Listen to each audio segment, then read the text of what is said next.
अगर किसी बच्चे की जीओसी हो गई और नेमिंग रिएक्शन कर ली, तो मान लो उसने पूरे ऑर्गेनिक के मेडिकल में क्वेश्चन कर लिए, आईआईटी जेई में 12 से 13 क्वेश्चन आएंगे, तो लगभग आप 9 to 10 क्वेश्चन पे पहुंच जाओगे अगर जीओसी और नेमिंग रिएक्शन कर रखी है तो। पूरी ऑर्गेनिक उसी से हो जाएगी। तो देखो जीओसी को हम लोग 5 पार्ट्स में मिलकर के बना करके पढ़ रहे हैं। पहला होता है हमारा रिएक्शन मैकेनिज्म। फर्स्ट वाला जो है that is the reaction mechanism, और जो दूसरा वाला है हमारे पास, हम इसी ऑर्डर में पढ़ने वाले हैं इसको, आइसोमेरिज्म। और तीसरा वाला हम पढ़ेंगे आईयूपीएसी। फोर्थ वाला है क्वालिटेटिव क्वांटिटेटिव।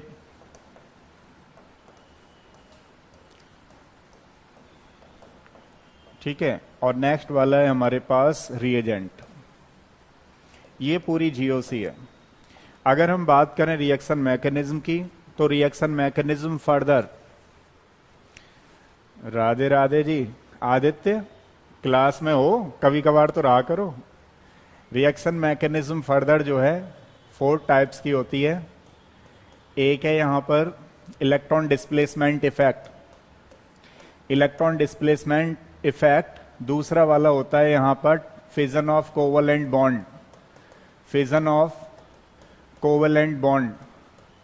तीसरा वाला होता है types of reagent, types of intermediate, sorry, types of intermediate. और नेक्स्ट वाला होता था हमारे पास टाइप्स ऑफ इंटरमीडिएट के बाद टाइप्स ऑफ रिएक्शन। ठीक है,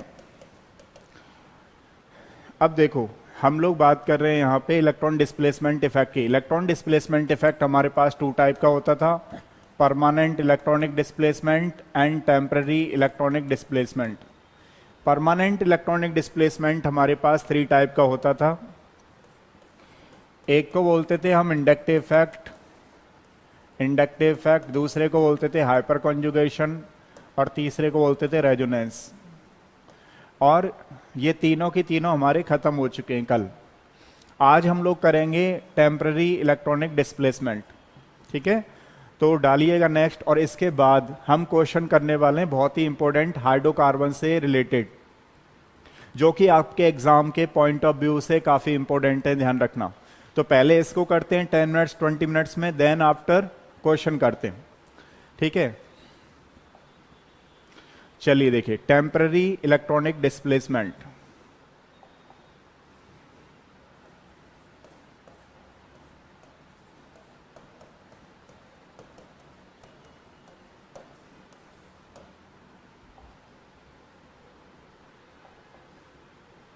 नेक्स्ट वाला टॉपिक है हमारे पास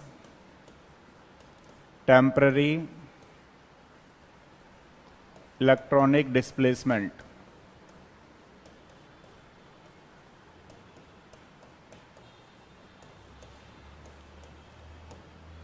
अब देखिए सबसे पहले तो हम इलेक्ट्रॉन डिस्प्लेसमेंट की बात कर रहे थे, यानी कि shifting of electron from one place to another place, that is called the electron displacement effect. Electron displacement क्या होता है? 2 तरीके का होता है। जैसे मान लीजिए अगर इलेक्ट्रॉन शिफ्ट हो रहा है एक प्लेस से दूसरे प्लेस में, तो या तो विदाउट रिएजेंट ट्रांसफर हो रहा है, तो जब विदाउट रिएजेंट हो रहा है तो हम उसको बोल रहे थे परमानेंट इलेक्ट्रॉनिक डिस्प्लेसमेंट। अब लेकिन मान लीजिए हमने उसमें रिएजेंट डाला और रिएजेंट डालने के बाद इलेक्ट्रॉन ट्रांसफर हो रहे हैं, तो उसको क्या बोलते थे हम लोग? Temporary electronic displacement. तो ये क्या होता है बेसिकली, लिखिएगा, it is a complete electron transfer. It is the complete electron transfer. It is the complete electron transfer. It is the complete electron transfer. Shared pair of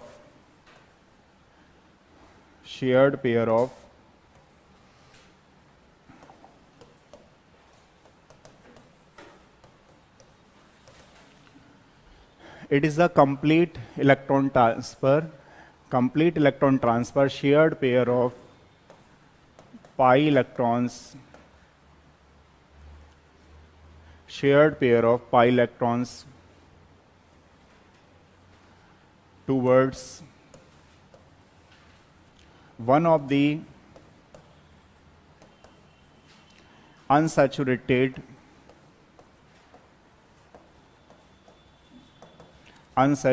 compounds. ध्यान से सुनिएगा, temporary electronic displacement में हमारे पास जो ये effect है इसका नाम होता है इलेक्ट्रोमैरिक इफेक्ट। जो हम लोग डिफाइन कर रहे हैं उसका नाम होता है इलेक्ट्रोमैरिक इफेक्ट। जैसे कि आप लोग सारे बच्चे जानते हो, यहाँ पे जो टेम्पररी इलेक्ट्रॉनिक डिस्प्लेसमेंट है इसका एक ही एग्जाम्पल है और जिसको बोलते थे हम इलेक्ट्रोमैरिक इफेक्ट।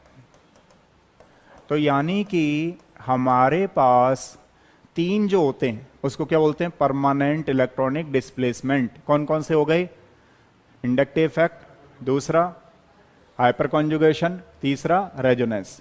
अच्छा, टेम्पररी इलेक्ट्रॉनिक डिस्प्लेसमेंट का कौन सा एग्जांपल हो गया, इलेक्ट्रोमैरिक इफेक्ट। तो जो ये टेम्पररी इलेक्ट्रॉनिक डिस्प्लेसमेंट है इसका नाम होता है इलेक्ट्रोमैरिक इफेक्ट। अब ये इलेक्ट्रोमैरिक इफेक्ट क्या होता है, इलेक्ट्रोमैरिक इफेक्ट मींस, मान लीजिए हमारे पास अनसैचुरेटेड कंपाउंड किसको बोलते हैं, जिसमें डबल बॉन्ड आ रहा हो। पाई इलेक्ट्रॉन की बात चल रही है यहाँ पे, पाई का मतलब डबल बॉन्ड आ रहा हो, किसी एक ही की तरफ ट्रांसफर हो जाए। जैसे मान लीजिए फॉर एग्जांपल कोई दूसरा डबल बॉन्ड ले लेते हैं 1 मिनट के लिए।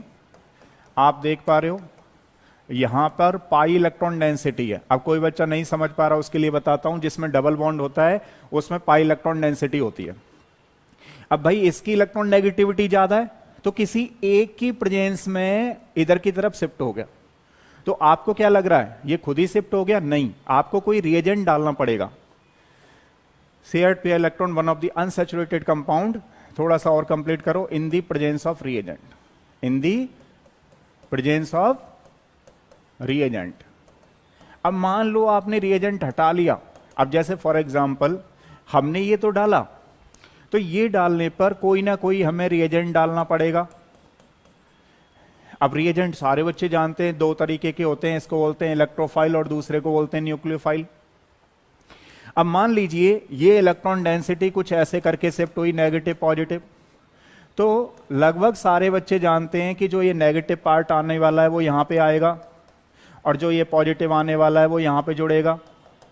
तो आप देख रहे हो जो डेफिनेशन है इसको याद नहीं करना है, डेफिनेशन को यूटिलाइज करना है, उसको समझना है। डेफिनेशन ये कहती है कि सबसे पहले तो पाई इलेक्ट्रॉन डेंसिटी शिफ्ट होगी, ट्रांसफर होगी। पाई electron density means double bond triple bond का शिफ्ट होना, किधर की तरफ, जिधर की तरफ उसकी इलेक्ट्रॉन नेगेटिविटी ज्यादा होगी। लेकिन किसकी प्रेजेंस में होगी ये, रिएजेंट की प्रेजेंस में। मान लो हमने रिएजेंट को रिमूव कर लिया, रिएजेंट को हटा दिया, तो वापस अपनी पोजीशन में आ जाएगा मॉलिक्यूल। इसीलिए इसका नाम होता है टेम्पररी इलेक्ट्रॉनिक डिस्प्लेसमेंट। कुछ बात समझ में आई? देखो जैसे मान लो मैंने इस मॉलिक्यूल्स में से यहां से इसको हटा लिया दोबारा से, मतलब मैंने रिएजेंट हटा लिया। तो जब रिएजेंट हटा लिया तो मॉलिक्यूल वापस अपनी पोजीशन में आ जाएगा। इसीलिए हम इसको बोलते हैं टेम्पररी इलेक्ट्रॉनिक डिस्प्लेसमेंट। कुछ बात समझ में आई नहीं आई? तो कहने का मतलब यह हुआ, जब भी पाई इलेक्ट्रॉन डेंसिटी शिफ्ट होगी किसी एक की तरफ, जब भी ये डबल बॉन्ड टूटेगा किसी एक एटम की तरफ, तो डबल बॉन्ड का जो टूटने का तरीका होगा वो किसी रिएजेंट के प्रेजेंस में ही टूटेगा। अगर मान लीजिए हमने रिएजेंट को हटा लिया तो ये इफेक्ट पहले वापस अपनी पोजीशन में आ जाएगा, ओरिजिनल पोजीशन में आ जाएगा। इसीलिए बोलते हैं इसको टेम्पररी इलेक्ट्रॉनिक डिस्प्लेसमेंट और इसका नाम होता है इलेक्ट्रोमैरिक इफेक्ट। नोट करो एक बार।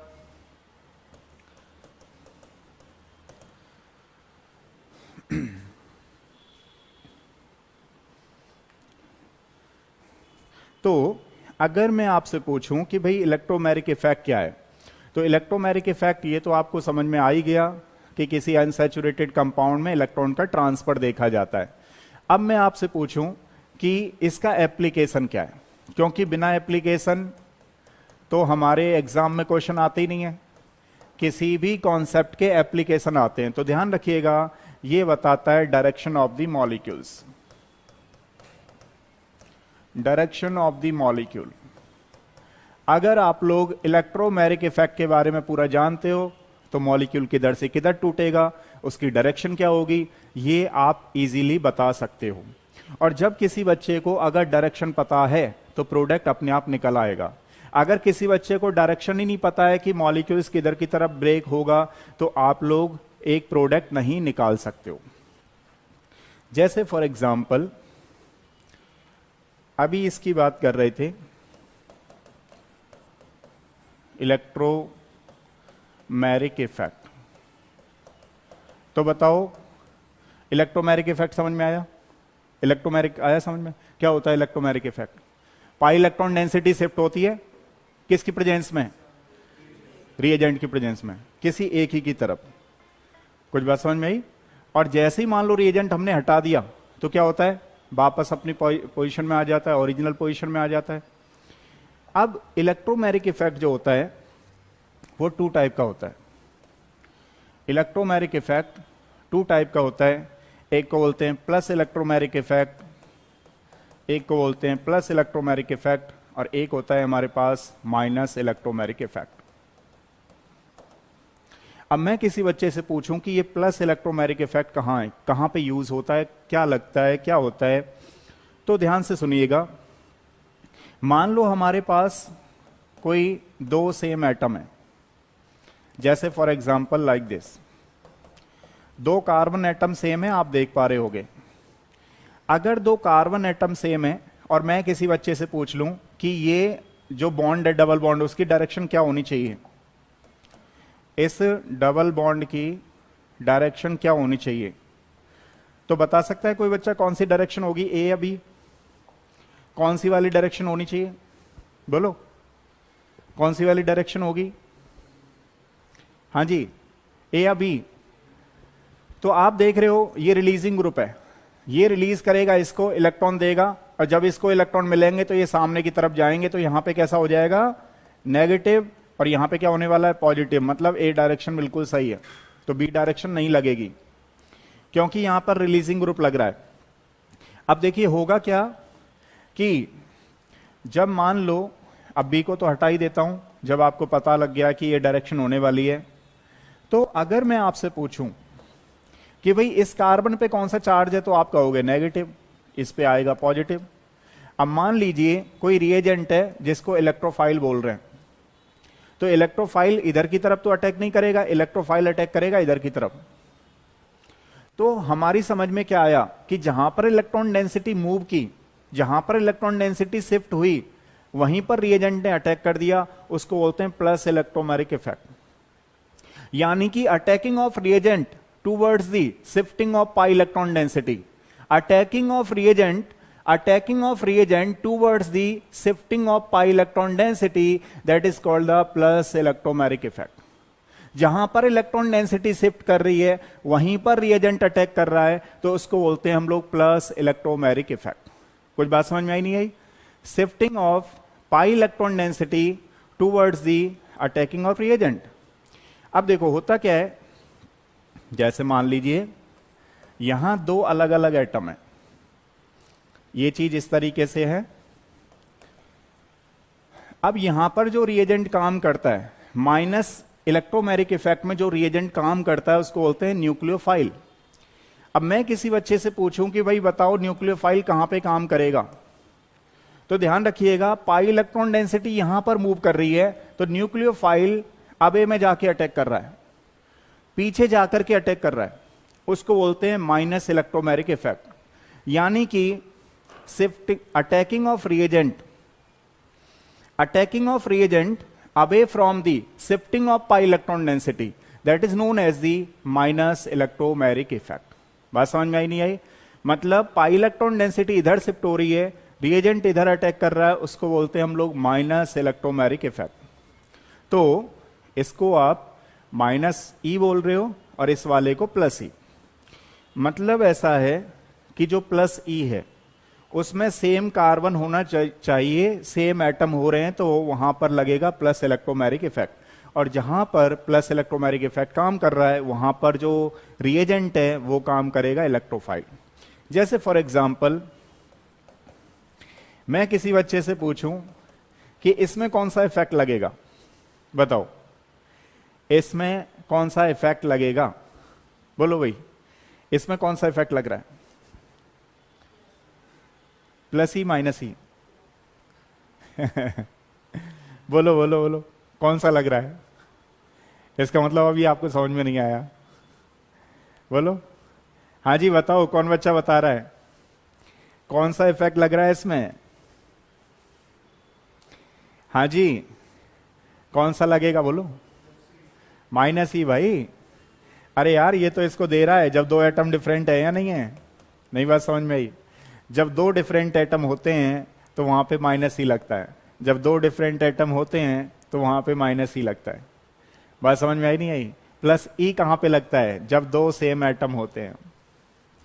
Very good. जब दो सेम एटम होते हैं, जैसे मान लो फॉर एग्जांपल मैं आपसे पूछूं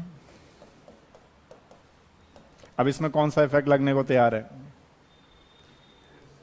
प्लस ही, क्योंकि दो एटम सेम है। तो जब भी कभी दो एटम सेम होते हैं तो उसको बोलते हैं प्लस ही। जब दो एटम डिफरेंट होते हैं जिसमें पाई इलेक्ट्रॉन जुड़ा हुआ है, अगर दो एटम डिफरेंट हैं तो वहां पे लगेगा माइनस ही, और माइनस ही जहां पे लगेगा वहां पे न्यूक्लियोफाइल होता है, ध्यान रखना, और प्लस ही होता है वहां पे इलेक्ट्रोफाइल होता है। बिल्कुल सही है। हाँ जी देखो, अब इसके एप्लीकेशन सिखा रहा हूं मैं आप लोगों को।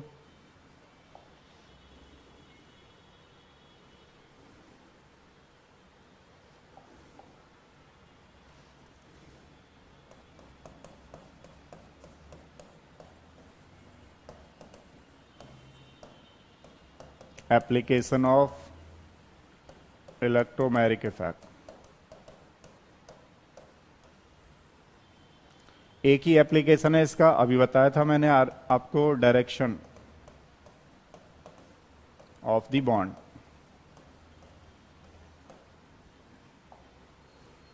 चलिए मान लो शुरुआत यहां से करते हैं, CH3, चलो इधर के इसको ही बना लो। अब बताओ इसकी बॉन्ड की डायरेक्शन क्या होगी, ए या बी? हाँ जी बताओ, इस बॉन्ड की डायरेक्शन कैसी होगी, ए या बी? ए, क्योंकि ये इसको प्लस आई इफेक्ट है, ये इसको डोनेट करेगा तो ऐसे टूटेगा, तो मतलब ए डायरेक्शन होगी, बी नहीं होगी। अब डायरेक्शन आपको बतानी है बस केवल। मान लीजिए मैंने आपसे पूछा ए डायरेक्शन होगी या बी डायरेक्शन होगी, तो बताओ कौन सी डायरेक्शन होने वाली है? इसकी डायरेक्शन कौन सी होगी, ए या बी? बोलो कौन सी डायरेक्शन होगी, बताओ भाई। ए वाली होगी, क्योंकि यहां पर ये प्लस आई इफेक्ट है, ये इसको देगा तो कार्बन मूव करेगा इधर की तरफ, ये जो इलेक्ट्रॉन डेंसिटी है वो आगे की तरफ मूव करेगी, तो ये नहीं होगी, तो ये वाली होगी। मान लीजिए मैं आपसे पूछूं इस बॉन्ड की डायरेक्शन क्या होगी,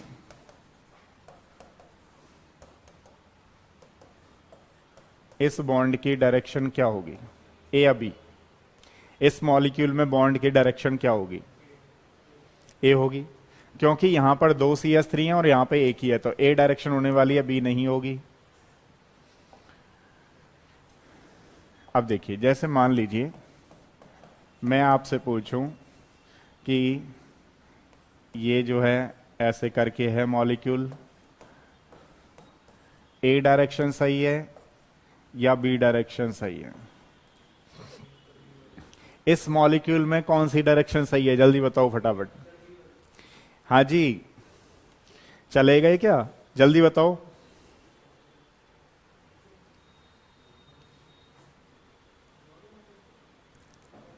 जल्दी बताओ कौन बच्चा बता रहा है, इसकी डायरेक्शन कौन सी होनी चाहिए, ए या बी? बी या ए? तो ये ए होगी, क्यों? क्योंकि ये लोन पे इलेक्ट्रॉन है, ये रेजोनेंस में आ रहा है, ये इधर जा रहा है और ये इधर जा रहा है, तो कौन सी होगी, ए।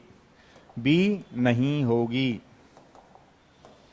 ठीक है, कुछ बच्चे माइनस आई इफेक्ट लगाते हैं, तो माइनस आई नहीं लगाना है यहां पर, क्योंकि ये लॉन पेयर इलेक्ट्रॉन है और सारे बच्चे जानते हैं, कल मैंने रेजोनेंस सिखाया था आप लोगों को कि लॉन पेयर इलेक्ट्रॉन जब कॉन्जुगेशन में आते हैं तो हम उसको रेजोनेंस बोलते हैं प्लस आर। ठीक है, तो ये ध्यान रखना, ए डायरेक्शन होगी। सेकंड क्वेश्चन, कौन बच्चा बताएगा इस मॉलिक्यूल की कौन सी डायरेक्शन सही है?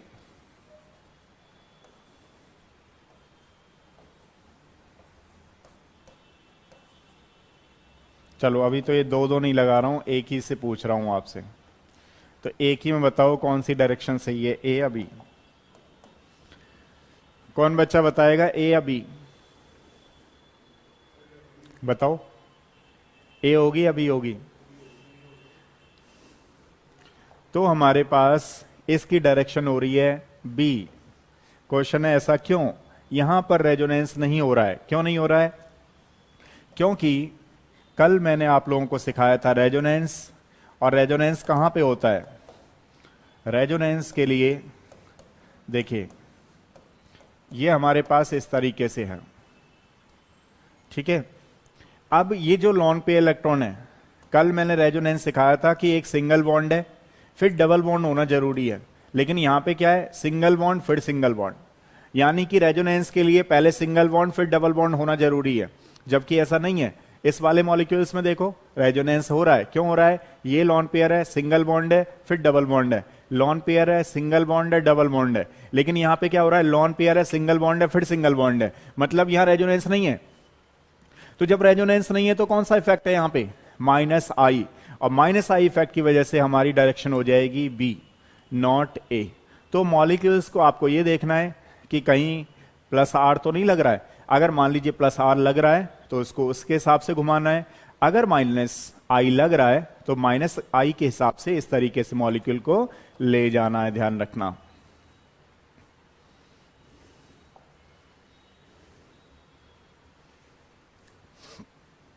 चलिए नेक्स्ट क्वेश्चन है आपके लिए, फटाफट से आंसर दो। अब इस बॉन्ड की डायरेक्शन बतानी है आपको, ए या बी, कौन सी वाली सही होगी?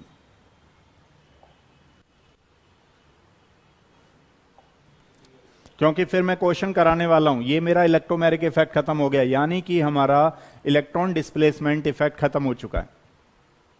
अब बताओ, हाँ जी रोशनी, कौन सा वाला सही है? बी? बताओ भाई, आप भी बताओ, सीख तो रखा है ना सारे लोगों ने कई कई बार। अब तो बस क्वेश्चन चलने, जल्दी जल्दी हो रहा है मामला। कौन सी डायरेक्शन होगी? ए या बी को ऐसे डिसाइड नहीं करते हैं। ए या बी को निकालने के लिए सबसे पहले हम लोग हाइपर कॉन्जुगेशन पर जाएंगे। तो हमारे पास मान लीजिए ए के हिसाब से होती है कोई चीज और बी के हिसाब से होती है।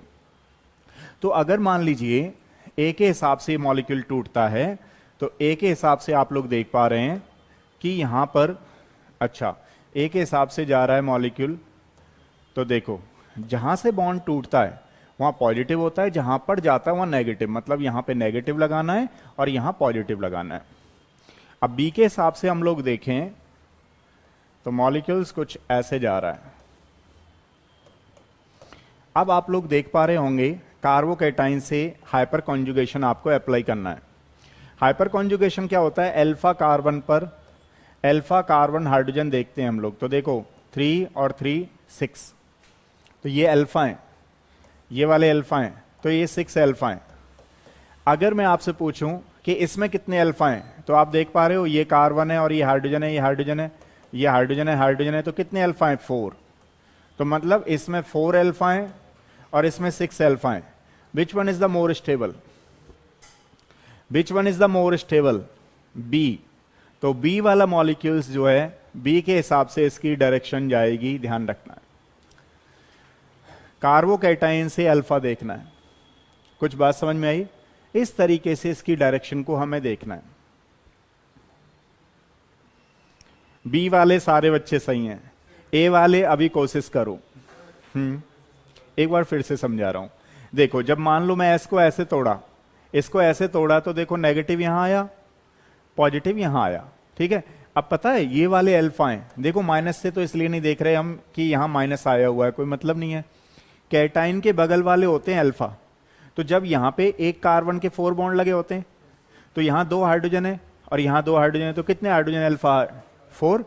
अच्छा, जब मान लो ऐसे करके बॉन्ड टूटा तो यहां पे पॉजिटिव आया। अब इस पॉजिटिव से ऐसे कोई चीज लिखी हुई है, इसका मतलब पता है CH3 है, तो यहां कितने अल्फा हैं? 6।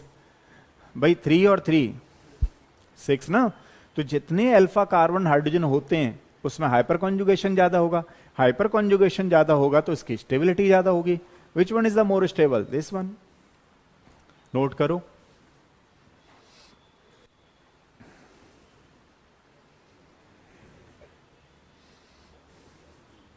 रोशनी देखो बाहर निकल आई क्या? रोशनी नहीं आई है अभी? चलो देखो, यहां तक हो गया। अब हम लोग कुछ क्वेश्चंस करने वाले हैं, क्वेश्चन से रिलेटेड देखते हैं किस बच्चे के हाइड्रोकार्बन में क्वेश्चन अच्छे हैं। मैं बार बार कह रहा हूं कि जो बच्चे रिवीजन कर रहे हैं वो क्लास नहीं ले रहे हैं, उनके लिए गड़बड़ हो सकती है। गड़बड़ तो नहीं होगी, लेकिन मान लो अगर एक क्वेश्चन भी छोड़ के आते हैं, 2 क्वेश्चन भी छोड़ के आते हैं, तो नुकसान तो उनका ही है। तो नुकसान ना करें, इस क्लास को लेते रहें। इसीलिए क्लास को मैंने परमानेंट लगा रखा है कि आपकी जिसकी भी ऑर्गेनिक टूटी फूटी है वो थोड़ी बहुत जुड़ती रहेगी। अब देखिए क्वेश्चन से शुरू कर रहा हूं। मान लो ये हाइड्रोकार्बन क्वेश्चन है, हाइड्रोकार्बन चैप्टर से क्वेश्चन है। अब आपसे एग्जाम में क्वेश्चन पूछ लिया कि इस मॉलिक्यूल्स में स्टेबिलिटी का ऑर्डर बताइए। अब शुरू हो जाओ आप लोग पेन पेंसिल लेकर के और मुझे यहां पर टाइप करते रहो और बताओ इसकी स्टेबिलिटी का ऑर्डर क्या होगा। मुझे पता है, मैं सारा ये चैप्टर हमने 4 महीने पहले ही खत्म कर लिए थे, रिवीजन किया था कई बार, लेकिन उसके बावजूद भी मैं कहता रहता हूं कई बार कॉन्सेप्ट आप लोग भूल जाते हो, कई बार चीजें नहीं याद होती हैं। तो अब इसीलिए ये रिवीजन की क्लास लगाई जा रही है ताकि किसी बच्चे का कोई भी प्रॉब्लम है, डाउट है तो वो पूछ सको। स्टेबिलिटी का ऑर्डर बताइए। अच्छा, रोशनी निकल आई है, ठीक है।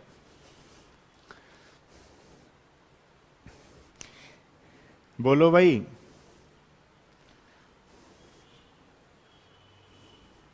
बोलो कौन बच्चा बता रहा है स्टेबिलिटी का ऑर्डर? इसको बोलते हैं बेयर्स स्ट्रेन थ्योरी, जिसमें स्ट्रेन कम होगा उसकी स्टेबिलिटी ज्यादा होगी। देखते हैं। अच्छा 1 2 3 4 लिखना है क्या? 1 2 3 4 लिख देता हूं। मुझे लगा, मैंने खुद ही एक्सपेक्ट कर लिया कि स्टूडेंट ऐसे ही समझेगा कि ये 1 है, ये 2 है, ये 3 है, ये 4 है। चलो लिख दिया करूंगा। हाँ जी भाई साहब बोलो, स्टेबिलिटी का ऑर्डर बोलो। अच्छा, और फॉर्मूला दे दूं? फॉर्मूला से निकाल लो। चलो, फॉर्मूला होता है 18 180 n-2 डिवाइडेड बाई n। लो, बेयर स्ट्रेन थ्योरी में जो एंगल निकालते हैं इस तरीके से निकालते हैं, तो निकालो इसमें। ये फॉर्मूला है। 3 4 2 1 गलत जवाब, गलत जवाब। अब देखो, मान लो मैं इसमें अप्लाई करता हूं बेयर स्ट्रेन थ्योरी, तो यहां कितना है? 1 वाली रिंग में कर रहा हूं, ध्यान रखना, ये 3 मेंबर्ड रिंग में। चलो यहां ऐसे लिख लेता हूं, ये 3 मेंबर्ड रिंग है, इसमें कैलकुलेट कर रहा हूं आपके लिए। ये 180 है, 180 डिग्री। एन का मतलब होता है कितने मेंबर्ड रिंग है, तो कितने मेंबर्ड रिंग है? तो 3 मेंबर्ड रिंग है, -2 डिवाइडेड बाई 3 कितना आ गया? 60 डिग्री। तो क्या इसमें एंगल 60 डिग्री है? बिल्कुल सही कह रहे हो, एंगल इसमें 60 डिग्री है। नेक्स्ट, मान लीजिए मेरे पास 4 मेंबर्ड रिंग है, तो 4 मेंबर्ड मतलब 180 डिग्री। एन का मतलब कितने मेंबर्ड रिंग है, तो मतलब कितना आ गया? 4 - 2 डिवाइडेड बाई कितना? 4 कितना आ गया? तो यहां 2, तो 360 अपॉन में 4, तो कितना आ गया? 90।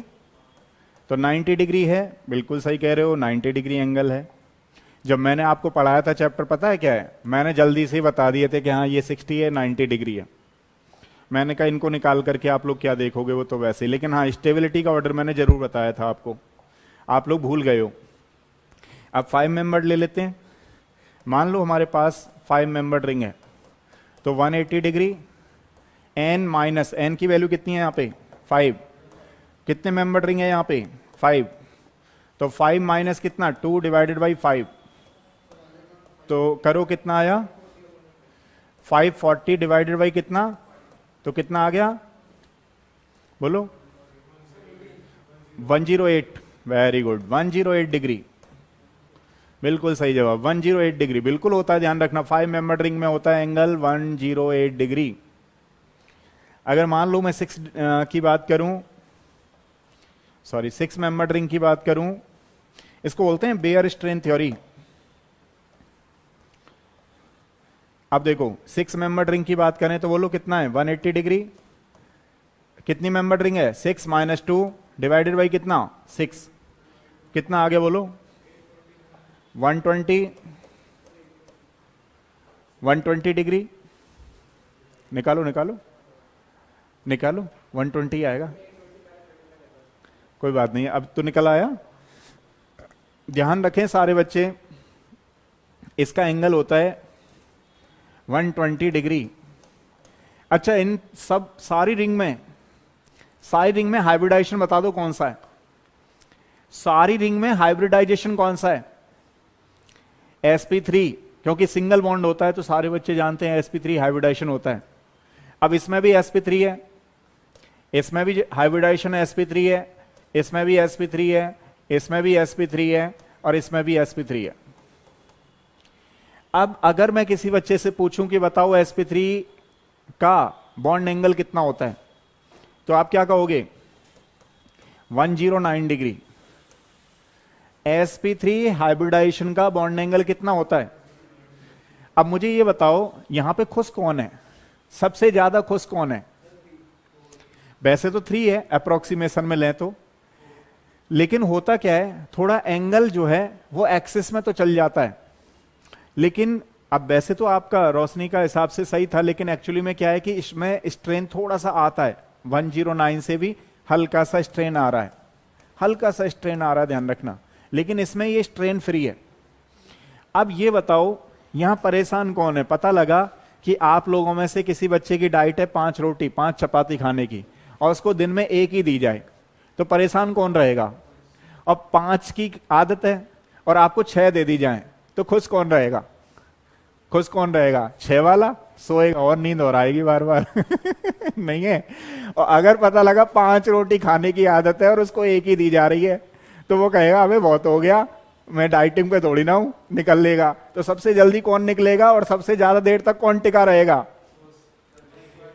और यहां स्टेबल कौन है, स्टेबल मजे कौन मार रहा है, मतलब खाना पीना खाया और सो जाओ, एक सिटिंग लगानी है। मतलब कुछ 12th के बच्चे होंगे जो खाना पीना खाएंगे, कहेंगे अबे बहुत मेहनत हो गई है, 2 महीने से पेपर ही दे रहा हूं, अब की बार तो अगली बार नीट की तैयारी करूंगा तो जो है खाना पीना खाया, नया नया बनवाया और सो गए, तो देखो ये वाला है। और जो बच्चे पहले पिछली बार जिन्होंने 12th दिया था वो इस समय टेंशन में होंगे, तो देखो पिछली बार के 12th के बच्चे ये रहे और इस वाली के 12th के बच्चे ये रहे। तो ध्यान रखना खुशी है, और होना भी चाहिए भाई, 12th दिया है, दोबारा से करो क्या दिक्कत है। चलो शुरू हो जाओ, लिख लो यहां पे स्टेबिलिटी का ऑर्डर। तो स्टेबिलिटी का ऑर्डर है 4 3 2 1, ध्यान रखिएगा। अच्छा, इसमें एक क्वेश्चन और आता है।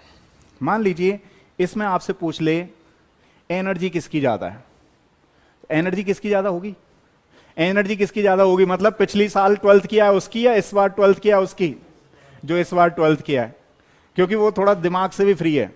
दिमाग से कैसे फ्री है, ज्यादा टेंशन नहीं है। और जो पिछली बार 12th दिया है वो थोड़ा प्रेशर में है कि मुझे तो इस बार लानी, और लाने भी चाहिए क्योंकि उसने पूरा साल दे दिया है। तो पता है एनर्जी किसकी ज्यादा होगी। आपसे एनर्जी का ऑर्डर पूछ लेता है तो बच्चे गलत कर देते हैं। एनर्जी का ऑर्डर होगा 1 2 3 4। एनर्जी का ऑर्डर क्या होने वाला है, लिखो लिखो यहीं पे लिखो, एनर्जी ऑर्डर। स्टेबिलिटी ऑर्डर लिखा, स्टेबिलिटी का ऑर्डर कौन सा होगा बताओ। वेरी गुड, देखो 2-3 चीजें करा रहा हूं इसमें।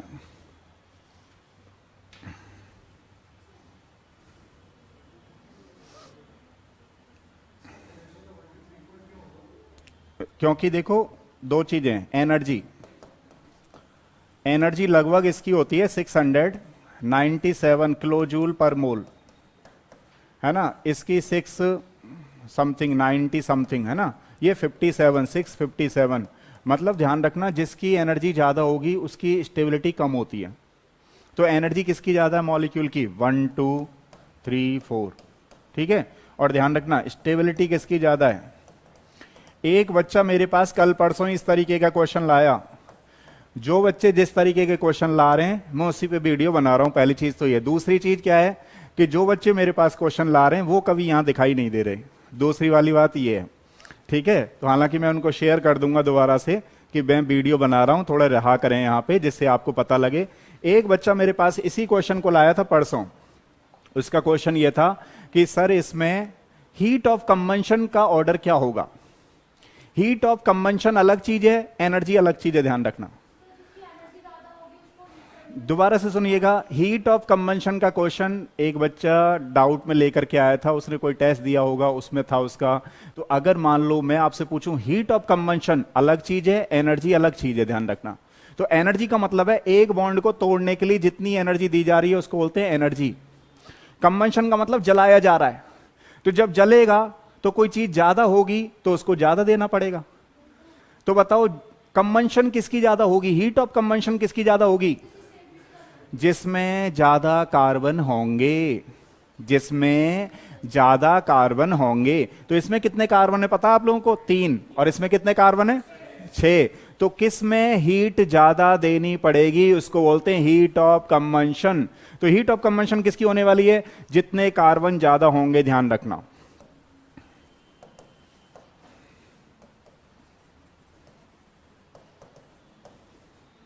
तो देखो हीट ऑफ कंबंशन का ऑर्डर है 4 3 2 1।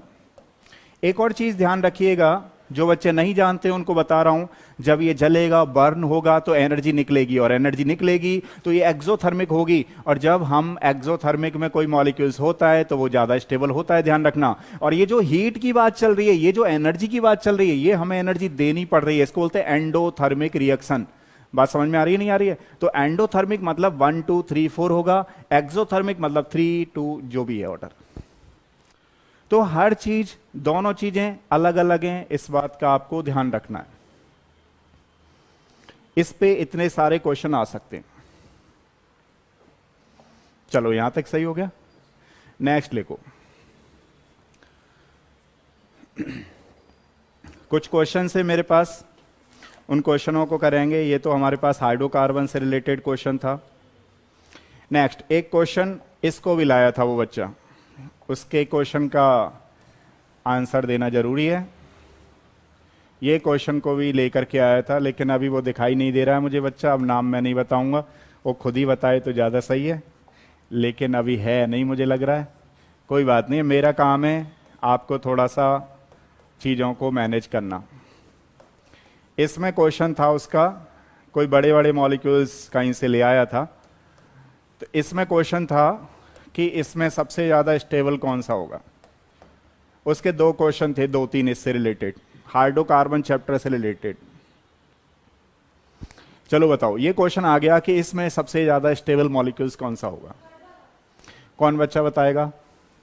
अभी कराया मैंने इसलिए, थर्ड वाला मॉलिक्यूल ज्यादा स्टेबल होगा। आपको ये नहीं देखना है कि ये क्या लगा दिया उसने, वैसे ही घुमाने के लिए लगा दिया है। 6 मेंबर्ड रिंग है, 6 मेंबर्ड रिंग ज्यादा स्टेबल होगी। अभी मैंने आपको ऊपर समझाया, ये क्वेश्चन आपका यहीं से सॉल्व हो गया। हाँ, तो मतलब आपको साइक्लो हेक्सेन साइक्लोप्रोपेन के क्वेश्चंस हैं। अभी हमने यहाँ पे देखा है कि जो 6 मेंबर्ड रिंग है वो ज़्यादा स्टेबल है, तो वो किसी फॉर्म में आ जाए, ध्यान रखिएगा। इस तरीके से कुछ भी मॉलिक्यूल्स लगा दे वो घुमाने के लिए, तो आपको 6 मेंबर्ड रिंग को ही ज़्यादा प्रायोरिटी पे लेना है। नेक्स्ट लिखिए।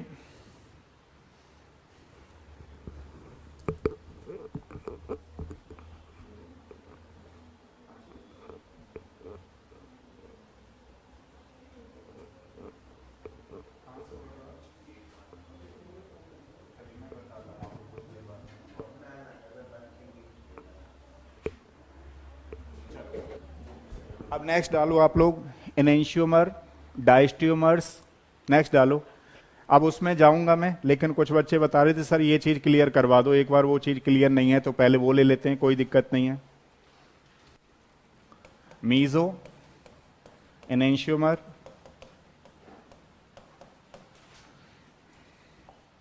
चलो मैं एक काम ये करूं कि अगर समझाना ही है मुझे स्टूडेंट को, तो मैं एक चीज आपको ये तो बता दूं अब कहां पे चल रहा हूं। देखो है क्या है एक बच्चा, उसको थोड़ा सा डालना है ये मैं इसको आना चाहिए था मुझे, आपको पता है इनमें चलाना चाहिए था अभी, लेकिन इसको थोड़ी देर के लिए रोक देते हैं क्योंकि जो बच्चा कह रहा है उसके सुन लेते हैं। तो आइसोमेरिज्म पे आ जाते हैं 1 मिनट के लिए। मैं अभी ये टॉपिक ले लिया है, इसको मैं करा दूंगा आपको। इसमें आएंगी कौन कौन सी चीजें आएंगी, मीजो एनेंशियोमर एंड क्या क्या डायस्ट्यूमर्स। तो देखो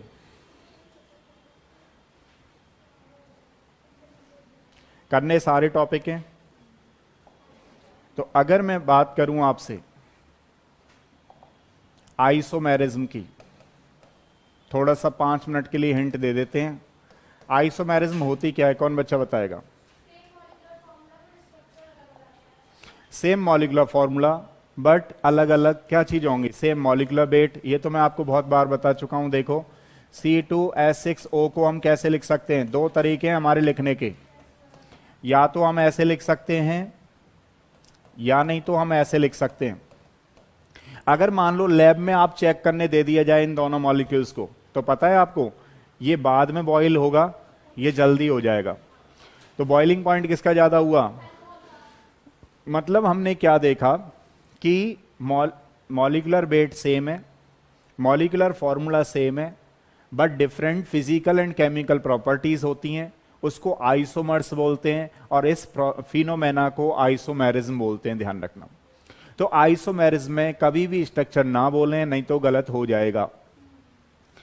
यानी कि आइसोमेरिज्म का मतलब the molecules, the organic compound which having same molecular formula, same molecular weight but different properties. Properties कौन कौन सी, physical and chemical, that is called the isomers and this phenomena is called isomerism.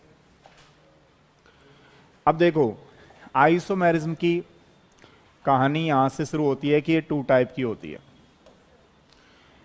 Isomerism 2 type की होती है like this, structural, और दूसरी वाली कौन सी होती है हमारे पास, स्टीरियो। 2 टाइप की आइसोमेरिज्म होती है, ध्यान रखिएगा ऑर्गेनिक में, स्ट्रक्चरल एंड स्टीरियो। आपको पता होना चाहिए कई बार हम लोग कॉन्स्टिट्यूशनल भी बोलते हैं, तो जो कॉन्स्टिट्यूशनल बोलते हैं बेसिकली वो इसी को बोलते हैं कॉन्स्टिट्यूशनल। अब देखो इसमें क्या होता है स्टीरियो आइसोमेरिज्म में, इसमें 2 टाइप की होती है, एक को बोलते हैं कन्फर्मेशनल, एक आइसोमेरिज्म को बोलते हैं कन्फर्मेशनल और दूसरी को बोलते हैं कॉन्फिगरेशन, कॉन्फिगरेशनल। अब ध्यान रखिएगा जो कॉन्फिगरेशनल है उसके 2 पार्ट होते हैं, एक होता है ज्योमेट्रिकल और एक होता है हमारे पास ऑप्टिकल। जो बच्चे मीजो वगैरह नहीं समझे वो उनको देख लें इस वाले को, तो थोड़ा सा समझ में आ जाएंगी चीजें। अब देखिए अगर आपसे कोई पूछे स्ट्रक्चरल आइसोमेरिज्म क्या होता है, तो मॉलिक्यूलर फॉर्मूला सेम होगा, मॉलिक्यूलर वेट सेम होगा, बट स्ट्रक्चर अलग होंगी, तो उसको बोलते हैं स्ट्रक्चरल आइसोमेरिज्म। और स्टीरियो का मतलब होता है जब 3D मॉलिक्यूल्स में स्पेस में अरेंजमेंट डिफरेंट होगा, उसको बोलते हैं हम स्टीरियो आइसोमेरिज्म। तो अब नेक्स्ट, सबसे पहले मैं मिला जुला के कराता हूं क्वेश्चन। तो हम लोग सीख रहे हैं अभी, जैसे मान लीजिए आपके एग्जाम में कोई क्वेश्चन इस तरीके से आ गया,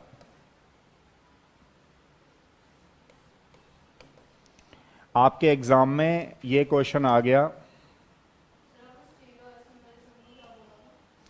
स्टीरियो आइसोमेरिज्म को बोला था मैंने, 1 मिनट, हाँ स्टीरियो आइसोमेरिज्म को बोला था मैंने, molecules which having same molecular formula, same molecular weight but different arrangement of atoms in 3 dimensional. Arrangement of atoms are different in 3D, arrangement of atoms are different in 3D structures. बात समझ में आई? अब मान लो आपके exam में ये question लिखा हुआ आ गया और आपसे पूछा व्हाट आर दे, मान लीजिए ऑप्शनल दे दिया उसने, कॉन्स्टिट्यूशनल लिख दिया, ऑप्शन दे रहा हूं मैं, कॉन्स्टिट्यूशनल, दूसरा ऑप्शन दे दिया ज्योमेट्रिकल, तीसरा दे दिया ऑप्टिकल, चौथा दे दिया एनेंशियोमर, कुछ भी लिख दिया उसने, वो लिख सकता है, एग्जामिनर है, वो ज़्यादा जानता है और आप थोड़े कम जानते हो। तो बताओ इसमें उसने ये लिख दिया क्वेश्चन, तो आप आंसर क्या लगा के आने वाले हो? कौन बच्चा बताएगा इसका आंसर क्या होगा? नहीं नहीं, उनको छोड़ो, ऑप्शन ये है, ये क्वेश्चन आया हुआ है, आपको इसका आंसर बताना है, कौन सा आंसर होगा। अभी हम केवल क्वेश्चन आंसर कर रहे हैं, क्वेश्चन आंसर से ही मैं आपको थ्योरी समझा दूंगा। तो ध्यान रखिएगा, कॉन्स्टिट्यूशनल आइसोमेरिज्म होगी इसमें। अब कॉन्स्टिट्यूशनल को कैसे समझें? अगर मैं किसी बच्चे से पूछूं इसका आईयूपीएसी नेम क्या है, तो 1 2 3 4 5, तो आप बोलोगे 2 पेंटेनॉल। मान लीजिए मैं आपको इसका पूछूं 1 2 3 4 5, तो आप लोग बोलोगे पेंटेन 3 ऑल, यानी कि डिफरेंस किस चीज को लेकर के? पोजीशन को लेकर के। और जो पोजीशन आइसोमेरिज्म है वो किस में आ रही है? स्ट्रक्चरल में। और स्ट्रक्चरल का दूसरा नाम क्या हो रहा है? कॉन्स्टिट्यूशनल। दोबारा से सुने, जब भी कभी फंक्शनल ग्रुप की अरेंजमेंट डिफरेंट आ जाता है, मतलब जब पोजीशन वगैरह डिफरेंट होती हैं, तो उसको ध्यान रखिएगा, हम लोग बोलते हैं कॉन्स्टिट्यूशनल। मैंने अभी आपको बताया है कि कॉन्स्टिट्यूशनल का मतलब होता है स्ट्रक्चरल आइसोमेरिज्म। तो ये कैसे पता लगा? इसमें कई सारे पार्ट हैं, हम लोग पढ़ेंगे, पोजीशन, फंक्शनल, मेटामेरिज्म, टोटोमेरिज्म, ये सारे। तो कभी भी क्वेश्चन कर रहे हो तो इस बात का आपको ध्यान रखें कि जब आईयूपीएसी नेम करें तो अलग अलग आईयूपीएसी नोमेनक्लेचर आ रहा है, वो कॉन्स्टिट्यूशनल होने वाला है। चलिए दूसरा मॉलिक्यूल्स लेते हैं। अब हम लोग थोड़ा सा सीख रहे हैं मीजो, एनेंशियोमर एंड डायस्टियोमर्स।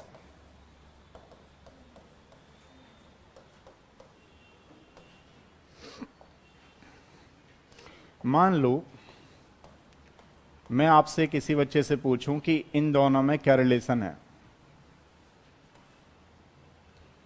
पहला वाला मॉलिक्यूल है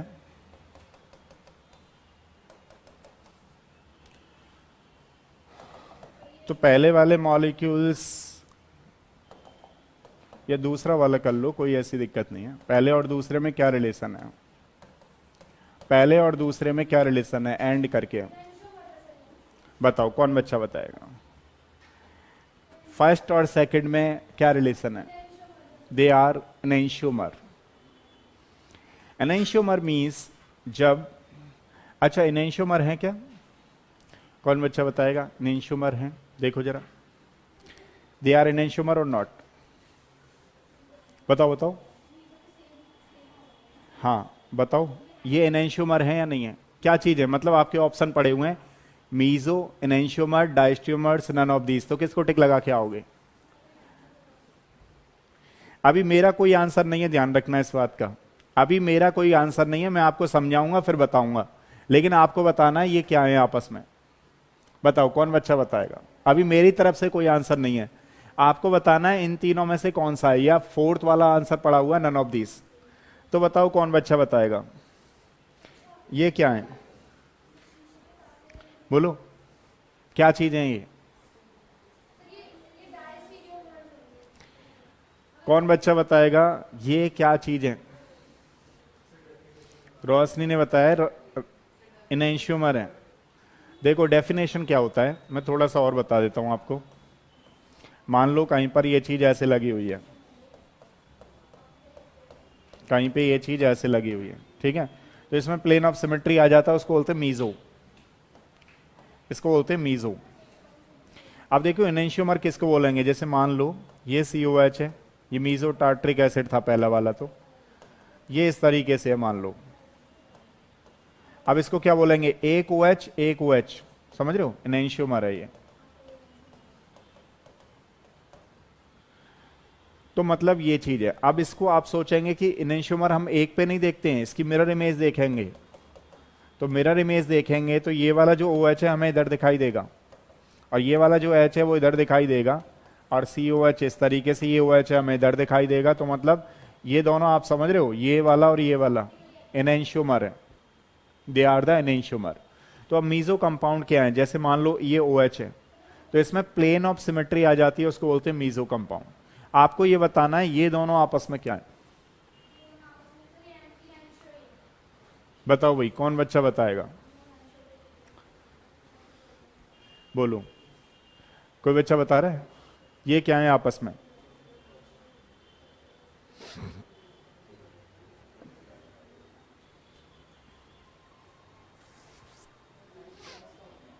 बताओ।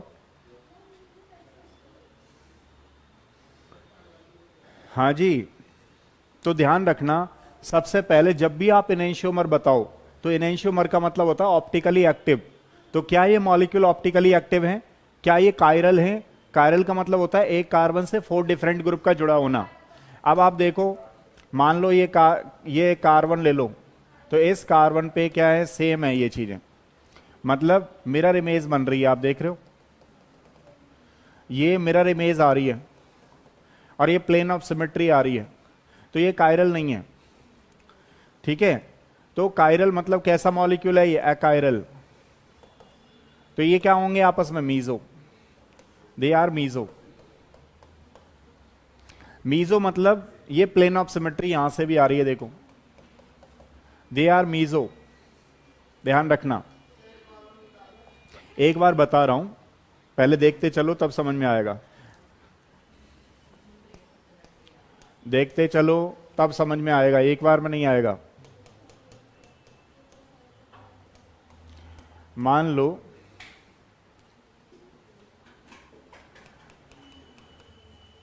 आपसे इसमें पूछे व्हाट आर दे, जब हम क्वेश्चन करेंगे तो अपने आप समझ में आ जाएगा। पहले हमने डेफिनेशन वगैरह बहुत कर रखी है डिटेल में, इसलिए मैं क्वेश्चन करा देता हूं, चलो एक बार समझ में आ जाएगा आपको। अब बताइए मिरर इमेज कैसी है, यहां जो है सुपर इम्पॉसिबल मिरर इमेज थी, वहां पर मिरर इमेज कैसी आ रही है, मतलब यहां पर 2 वर्ड्स है इसकी, और यहां पे कैसी हो गई, अलग हो गई। यहां पे अब ये है, और वहां पे कैसी हो गई, 2 वर्ड्स। तो मिरर इमेज कैसी हो गई, नॉन सुपर इम्पॉसिबल। तो अब यहां से प्लेन ऑफ सिमेट्री नहीं आ सकती, यहां से इसलिए आ रही थी क्योंकि जितना मॉलिक्यूल इधर कट रहा था उतना ही मॉलिक्यूल इधर कट रहा था। हाँ पूछो।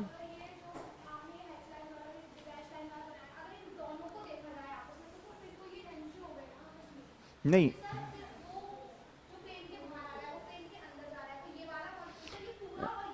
देखो होगा क्या, जब ये आगे की तरफ हमें दिखाई दे रहा है, आगे की तरफ दिखाई देने का मतलब इधर लिखा हुआ है ये। अब मान लो ये बैक साइड कर दिया जाए, अब ये बैक साइड कर दिया तो कैसा हो गया मॉलिक्यूल, भाई घूम तो पूरा ही गया ना, दोनों एक ही साइड लिखे हुए हैं। अब इसका मतलब ये हुआ कि ये चीज है, मान लो कहां गया, ये देखना जरा ध्यान से देखो ऊपर वाला मॉलिक्यूल कैसे, ये चीज ऐसे लिखी हुई है, आप इसको शीशे में मिरर में देखोगे तो कैसे दिखाई देगा, ऐसे। तो क्या ये बदल गया, बिल्कुल नहीं बदला। अरे भाई जब आगे की तरफ आ रहे थे तो हम कैसे रिप्रेजेंट कर रहे हैं उसको, ऐसे, ये तो ऐसे रिप्रेजेंट हो रहे हैं। अब जब आप इधर की तरफ घुमा दिए तो कैसे रिप्रेजेंट कर रहे हो, उधर की तरफ। नहीं बात समझ में आई? अरे हैं तो मीजो ही दोनों, हैं तो मीजो ही। नहीं बात समझ में आई? मतलब आपकी तरफ ये आते हुए इसका मतलब इधर की तरफ लिखे हुए हैं, ये राइट हैंड साइड लिखे हुए हैं, आपकी तरफ जाते हुए मतलब अबे में लिखे हुए हैं। नहीं बात समझ में आई? तो कॉन्फ़िगरेशन कैसा है, ये जो देख रहे हो ना प्लेन ऑफ सिमेट्री है, this is called the meso, meso इन दोनों में। तो अब कहां कर रहे थे हम, दूसरा कॉन्सेप्ट था, इधर देखो, इधर ध्यान से, अभी समझ में आने वाले हैं आपको ये मॉलिक्यूल्स। चलो बताओ, एक बच्चा कह रहा था सर कुछ कराओ या ना कराओ, मुझे मीजो एनेंशियोमर समझ में ही नहीं आते, वो जरूर करा देना। तो देखो जरा बताओ, मैंने कहा चलो भाई, वैसे तो जीओसी मुझे सारे ही कराने, लेकिन एक बार आपकी वजह से करा दूंगा। तो बताओ जरा ये क्या है आपस में, enantiomer, they are enantiomer, they are enantiomer. ध्यान रखना, non super impossible mirror image होनी चाहिए, यानी कि अब यहां पर प्लेन ऑफ सिमेट्री नहीं आ रही है, ध्यान रखना। एक चीज और, मिरर इमेज है लेकिन कौन सी वाली है, नॉन सुपर इम्पॉसिबल। आप देखो ना मिरर इमेज तो इसमें भी बन रही है, ये ओ एच है, ये ओ एच इधर चला गया, समझ रहे हो ना। एक होती है सुपर इम्पॉसिबल, एक होती है नॉन सुपर इम्पॉसिबल। ये कायरल है, कायरल बन गया ना, क्योंकि अब देखो ना ये चीज आप काट नहीं सकते ना। क्यों नहीं काट सकते, अगर आप काटोगे तो क्या आपको एक जैसा मिल रहा है, अपोजिट डायरेक्शन में मिल रहा है। अच्छा देखो, हाँ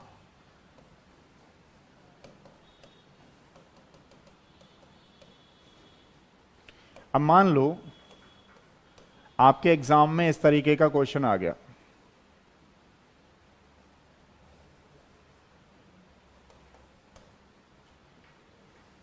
इस तरीके का कोई क्वेश्चन आ गया और आपसे पूछा कि इनमें दोनों में क्या रिलेशन है, तो आप क्या लगा के आने वाले हो। एक चीज और, डाइस्टियोमर्स की मैं आपको डेफिनेशन बता देता हूं। डाइस्टियो आइसोमर्स की डेफिनेशन होती है कि कोई भी दो कायरल सेंटर होना बहुत जरूरी है। डाइस्टियोमर्स के लिए कोई भी दो कायरल सेंटर होना बहुत जरूरी है, और पहला कार्बन सेम होगा, दूसरा कार्बन कभी भी सेम नहीं होगा, उसको बोलते हैं डाइस्टियोमर्स। ध्यान रखना, दोबारा से सुनिएगा, किसी भी मॉलिक्यूल्स में दो कायरल सेंटर का होना बहुत जरूरी है। पहली चीज, पहला कार्बन सेम होगा, दूसरा कार्बन हमेशा अपोजिट होगा, और उसकी किसी भी तरीके की कोई भी मिरर इमेज नहीं होगी, उसको बोलते हैं ना सुपर इम्पॉसिबल होगी ना नॉन सुपर इम्पॉसिबल होगी, उसको बोलते हैं डाइस्टियोमर्स। अब बताओ इनमें क्या रिलेशन है, तो दे आर डाइस्टियोमर्स। कैसे पता लगा, एक कायरल सेंटर बिल्कुल सेम है, एक कायरल सेंटर बिल्कुल सेम है जबकि दूसरा डिफरेंट है, और इसमें अब देख रहे हो आप लोग किसी भी तरीके की कोई मिरर इमेज नहीं बन रही है।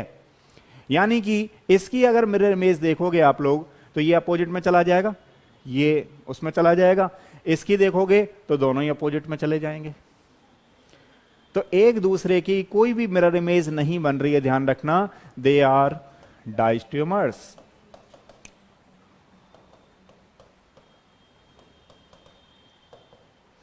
चलो देखो, अब मैं एक क्वेश्चन देता हूं आप लोगों को।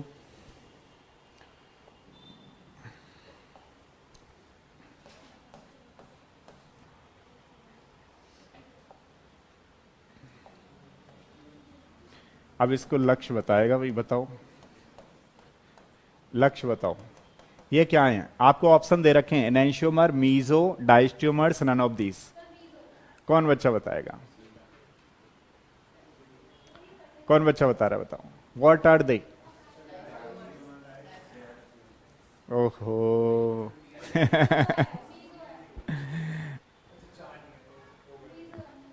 बताओ कौन बच्चा बताएगा। अरे भैया मीजो के लिए प्लेन ऑफ सिमेट्री कहाँ है इसमें, वैसे ही बोले जा रहे हो, वैसे ही बोले जा रहे हो। आप लोग लिख नहीं रहे हो इसीलिए तो प्रॉब्लम चल रही है, लिखोगे तब तो समझ में आएगा। अगर आपने ये मॉलिक्यूल्स लिखा होता तो आपको समझ में आ जाती अभी मीजो का मतलब क्या है। आप लिख नहीं रहे हो, प्रॉब्लम तो यही रहेगी, वो प्रॉब्लम की प्रॉब्लम ही बनी रहेगी। भाई मीजो का मतलब है दो किसी ग्रुप का आना, मीजो का मतलब है दो किसी ग्रुप का आना, सिमेट्री तो आए। हाँ यार, they are enantiomer, they are enantiomer. कैसे, देखो ना ये कायरल सेंटर है या नहीं है, ये CH3 ग्रुप जुड़ा हुआ है, ये CH2 है, ये CH2 है, ये CH2 है, चार कार्बन अलग हो गए नहीं हो गए, 1 2 3 4, चार ग्रुप हो गए एक कार्बन से। कायरल सेंटर है या नहीं है, अकायरल कहां है। अरे अकायरल का मतलब कुछ प्लेन ऑफ सिमेट्री तो आए, कहां आ रही है यहाँ पे प्लेन ऑफ सिमेट्री, कहां कट रहा है मॉलिक्यूल्स, नहीं बात समझ में आई। दे आर एनेंशियोमर। गड़बड़ मत करो यार, अब तो काफी समझा दिया मैंने, इसीलिए मैं शॉर्ट में समझा रहा हूं, क्योंकि लॉन्ग में तो पहले भी समझा चुका।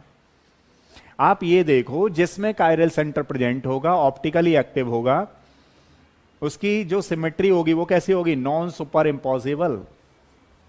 अब आप देखो, ये आपकी तरफ आता हुआ मॉलिक्यूल्स, वो पीछे की तरफ जाता हुआ, इमेज तो आ रही है लेकिन मिरर इमेज कौन सी है, नॉन सुपर इम्पॉसिबल। अब मान लो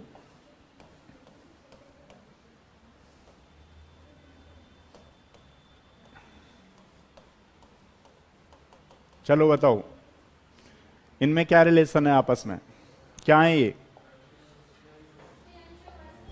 दे आर एनेंशियोमर। भाई ऑप्टिकली एक्टिव भी तो हैं, दिस इज ऑप्टिकली एक्टिव। आपको कैसे पता लगा? एक कार्बन से 4 डिफरेंट ग्रुप लगे हुए हैं, देखो ना आप लोग। पता है ये कैसे लिखा हुआ है? ये ऐसे लिखा हुआ है CH3 CH2 CH2 और ये C और ये O ये H ये CH3। आप इसको कायरल नहीं बोलोगे, बोलना ही पड़ेगा। एक कार्बन से 4 डिफरेंट ग्रुप जुड़े हुए हैं, एक जैसे थोड़ी ना है। बस मैं उसको जल्दी की वजह से ऐसा लिख रहा हूं बॉन्ड लाइन में, ताकि आपको थोड़ा सा वहां ऐसे ही आएंगे तो वहां आए उससे पहले से ही प्रैक्टिस रखो अपनी तैयार। अब मेरे पास काफी क्वेश्चन है जो एग्जाम में आए हुए हैं।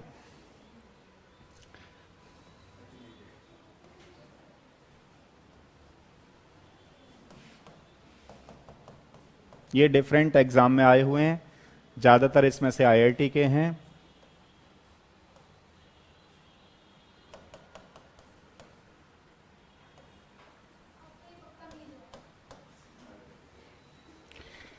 चलो बताओ ये आपस में क्या होंगे?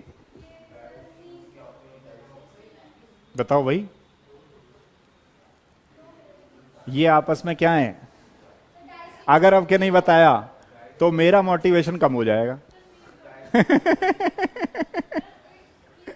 लेकिन मैं कम होने नहीं दूंगा। क्योंकि मुझे मालूम है आप जितनी गलती करोगे उतना सही करोगे। सही से देख के बोलो, सही से देख के बोलो। पता है क्या, आप लोग कॉपी में लिखा करो, कॉपी में लिखा करो। क्या बोला, क्या बोला? डायस्ट्यूमर्स है। यहां पे देखना, एक कायरल सेम है क्या? बताना जरा, बताना बताना। एक कार्बन सेम है, मैंने क्या बोला? एक कार्बन का कॉन्फ़िगरेशन सेम होगा और दूसरे का बदल जाएगा। अब इतना तो पक्का हो गया। अब चलो मीजो बताओ, मीजो है क्या? मीजो कैसे कर दोगे यार? मीजो मीजो चिल्ला रहे हो, ऊपर कुछ और है नीचे कुछ और है, कैसे कर दोगे मीजो? इनेंशियोमर बोलो। नहीं बात समझ में आ रही है? अरे भाई कॉन्फ़िगरेशन चेंज हो गया, नहीं हो गया? ये आपकी तरफ आता हुआ फिर पीछे की तरफ जाता हुआ, वो पीछे की तरफ जाता हुआ फिर आपकी तरफ आता हुआ। क्या है इनेंशियोमर? कायरल सेंटर तो है, प्लेन थोड़ी ना है इसमें। प्लेन ऑफ सिमेट्री मत बोल देना कोई बच्चा। कोई कहे जी मैं तो ऐसे निकाल रहा हूं प्लेन। अरे तुम ही तो निकाल रहे हो, निकलेगा थोड़ी ना। नहीं है, वो चीज अलग लिखी हुई है, वो चीज अलग लिखी हुई है, कैसे निकाल दोगे? तो क्या है आपस में? चलो कम से कम कुछ तो समझ में आने लगा। कुछ जरूर आएगा, अगर थोड़ा क्लास लोगे तो। लोगे ही नहीं तो फिर तो भैया अलग ही है कहानी।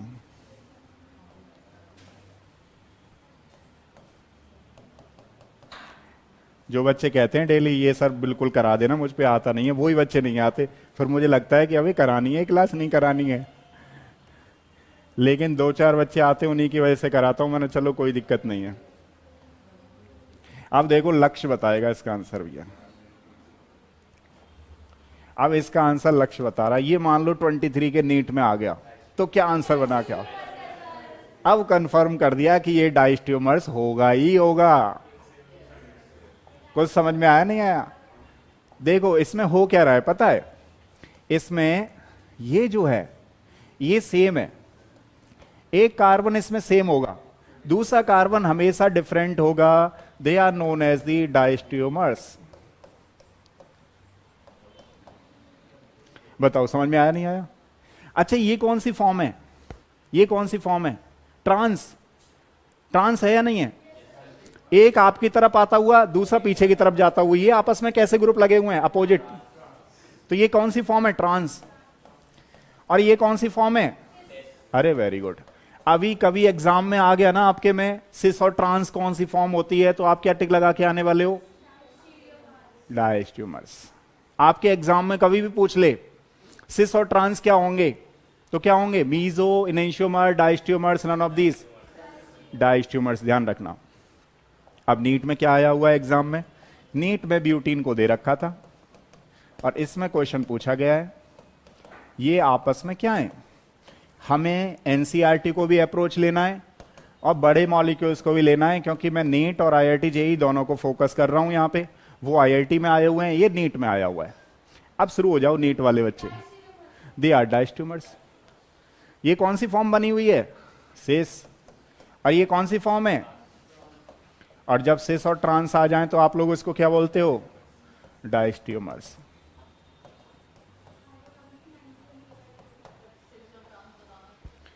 जब दो सेम ग्रुप सेम साइड होते हैं, जब दो ग्रुप सेम साइड होते हैं तो उसको बोलते हैं सिस। और जब दो ग्रुप अपोजिट दो सेम ग्रुप अपोजिट साइड होते हैं तो उसको क्या बोलते हैं? Trans. Cis and trans they are diastereomers. लिखते चलोगे तो आपको और भी चीजें क्लियर होती रहेंगी, ध्यान रखना। मान लो अभी आपने लिखा, अभी टाइम है, दूर है पेपर, भूल जाओगे 40 दिन तक, तो इसलिए लिखते रहें।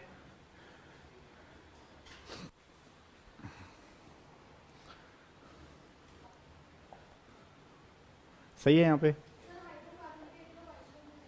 एक दो क्वेश्चन है, बता दो। हाँ, ग्रुप पे भेज दो, ग्रुप पे भेज दो, कोई दिक्कत नहीं है। अब एक क्वेश्चन पूछ रहा हूं मैं आपसे।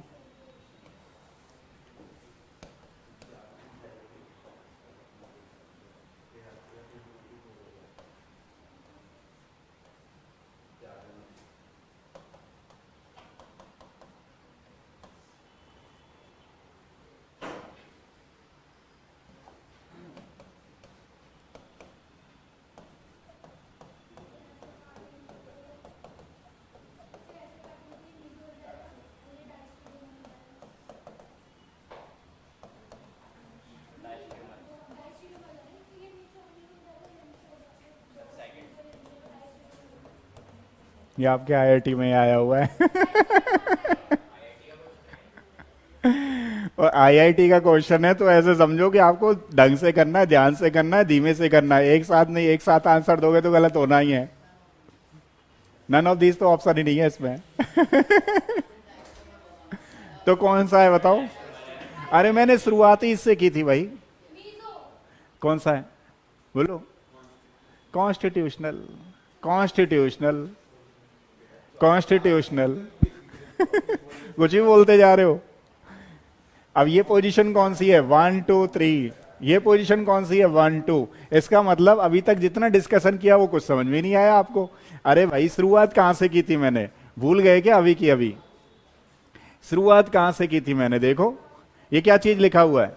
मैंने क्या समझा रहा था यहां 10 मिनट तक? यही समझा रहा था कि जब मॉलिक्यूल्स की पोजीशन अलग अलग आती है, जब मॉलिक्यूल्स अलग अलग लिखे हुए हैं, उसकी नॉमेनक्लेचर अलग अलग आ रहा है, तो वो कॉन्स्टिट्यूशनल होंगे। इनमें से कोई भी डाइस्ट्यूमर, मीजोमर कुछ भी नहीं है, ध्यान रखना। They are constitutional. आप लोग ध्यान से नहीं देख रहे हो तो ये कॉन्स्टिट्यूशनल होगा, नॉट मीजो। ध्यान रखिएगा ये क्वेश्चन। अगला क्वेश्चन मैं लिख रहा हूं, आपको आंसर देना है। हेलो, हाँ कहाँ पे हो छोटू? गेट नंबर 5 पे नहीं, 4 पे आओ।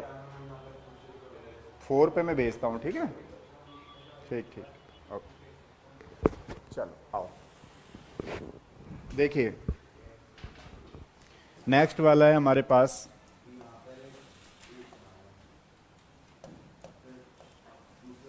अब ये क्वेश्चन गलत नहीं होना चाहिए, ध्यान रखना किसी बच्चे का। चलो शुरू हो जाओ, क्वेश्चन का आंसर देखना शुरू हो जाओ। ऑप्शन वही हैं।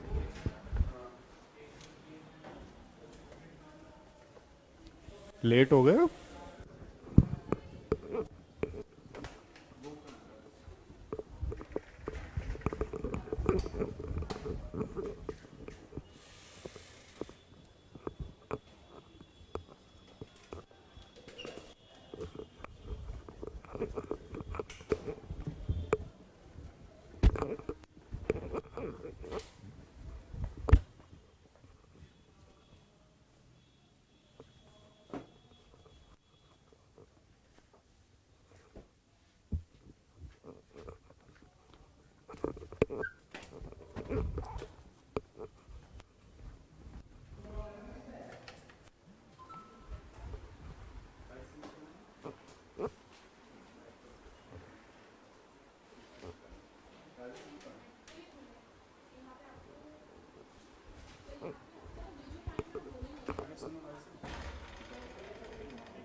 हाँ जी, देखो सबसे पहले ये क्या है आपस में,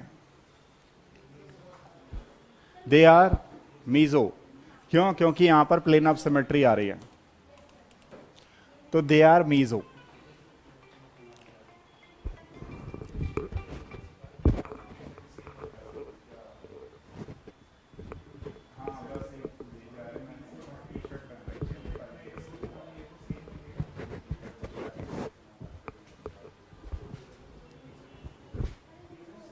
हाँ जी, ध्यान दो,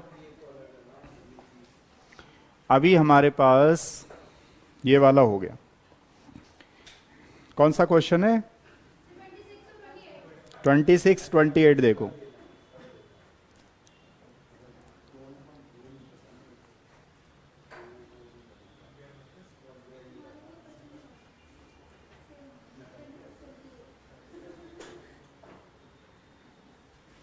ट्वेंटी सिक्स में तो मुझे यही नहीं पता है कि बताना क्या है। चलो क्वेश्चन ही बोल दो आप।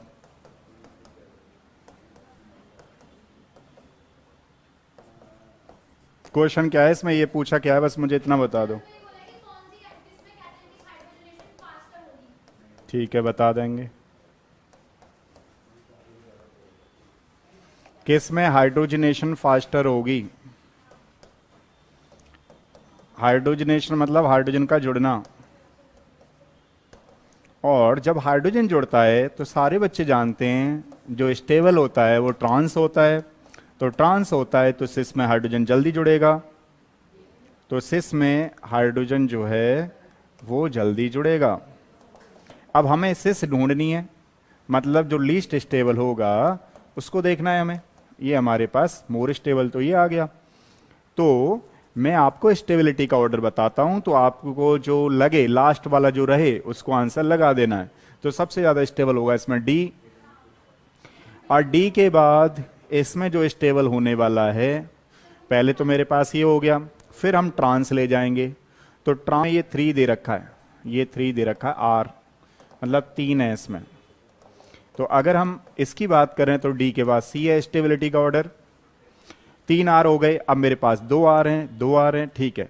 उसने एक सिस वैसे बना रखी है, एक सिस वैसे बना रखी है। तो मैं सिस कौन सी अच्छी बनी हुई है? बी तो बिल्कुल गड़बड़ बनी हुई है, बी हो नहीं सकती, क्योंकि बी में स्टीरियो सेंटर डिफरेंट नहीं है। स्टीरियो सेंटर क्या होते हैं? एक कार्बन पे 2 डिफरेंट ग्रुप का जुड़े होना, मतलब ये वाली सिस है, तो ये वाला होगा मेरे पास। तो इसका आंसर जो होने वाला है वो ये ए आंसर चेक कर लो। तो यानी कि इसका जो हाइड्रोजनेशन का होगा वो इसमें जुड़ेगी, तो ए आंसर होगा। अब कौन सा बताऊं मैं?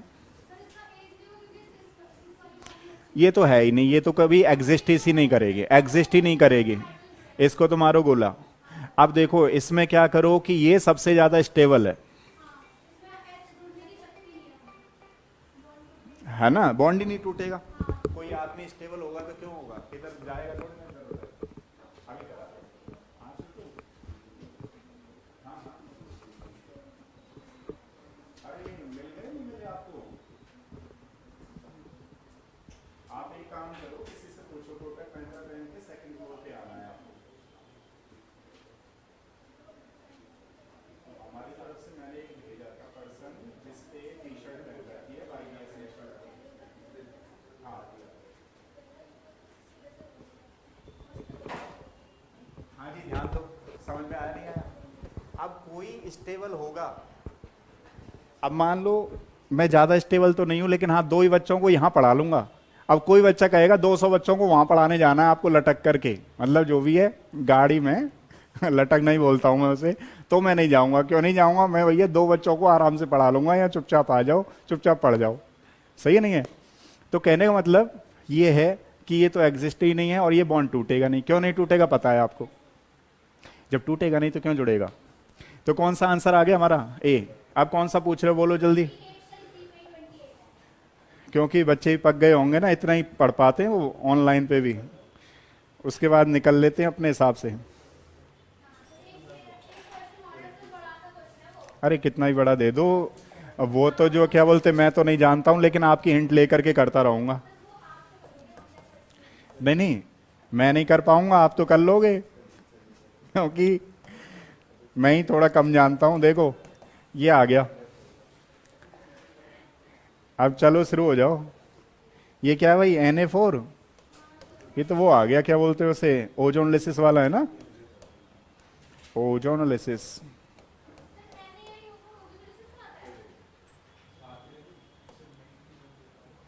इसका आंसर ये हो गया CH3COCH3 प्लस CH3COH।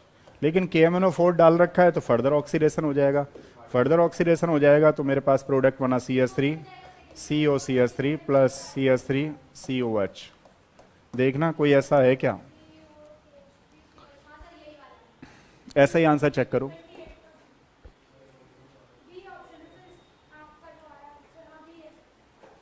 सही है।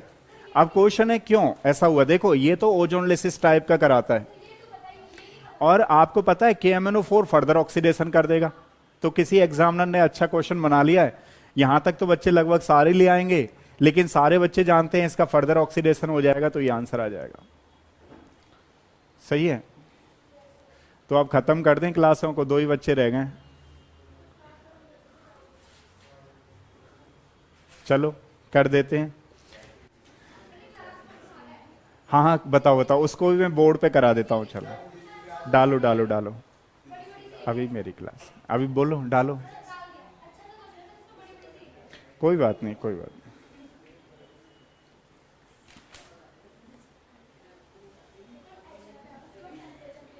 कौन सा बताऊं? Question number 66।